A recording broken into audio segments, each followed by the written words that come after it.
I'm KM, welcome to the Snarky Physicist. Today I'm going to be answering a question that if you're a student, I am sure you have asked, and the question is, when am I ever going to use this in real life? Here's my take on the answer. A lot of it you will never use in real life. However, you will use the logic that you learned through studying it. You may never sit and write a chemical equation again, but baking and cooking are a lot easier if you have a good understanding of chemistry. A big one I cover with my physics students a lot is driving safety. You have a much more intuitive sense about what maneuvers are going to be safe and what isn't. Building things, trying to get things to work, you have a better intuition. Any work you do with computers or electronic devices, if you've had practice working with that kind of, it makes that a little easier. Financial calculations become a lot easier too. For one, if you've learned how to use Excel through all your math and science classes and now can make yourself spreadsheets to organize everything. This one time my dad asked me if I could figure out how much money you would have if you invested a certain amount of money per year and then, the interest rate was this amount. And I could just tell him by plugging things into an equation. But it wasn't that I had memorized that equation, it was that I understood how the equation worked, so I could figure out what the equation should be. Dumb, random stuff. There's one time I was shopping with my sister, and I managed to get a shirt off of a high rack using my knowledge about wave mechanics and conservation of momentum. I think a lot of people are starting to give this argument, which I think is great. I also heard a great response to this argument, which is, why can't people learn that logic through doing more useful things, like learning how to balance a checkbook or something?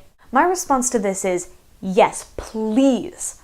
Let's teach more financial literacy in high schools, but it's not quite enough. Here's why. I read an article once that was making an argument that we need to teach math in schools because kids can't understand social issues if they don't know math. It went on to list a bunch of different percentages, and it was going, if you don't understand math, none of this makes any sense to you. And I'm thinking, okay, in what grade do we teach percentages? Like 5th grade? So you're basically arguing that we need a 5th grade level math to understand the complex social issues of our world?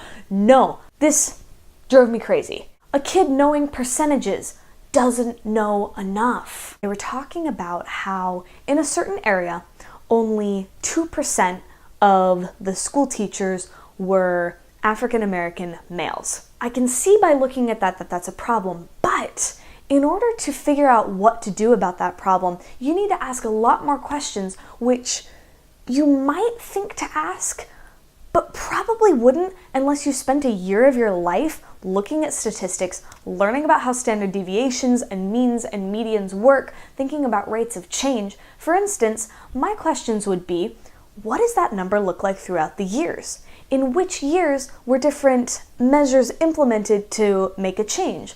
What are the demographics in this area? What percentage of teachers are male? What percentage of teachers are African American? I want to know what the issue actually is. I want to know the details. I want to know how this has been addressed, how it's changed with time, and then we can start thinking about solutions to this. We need more people who have taken these classes.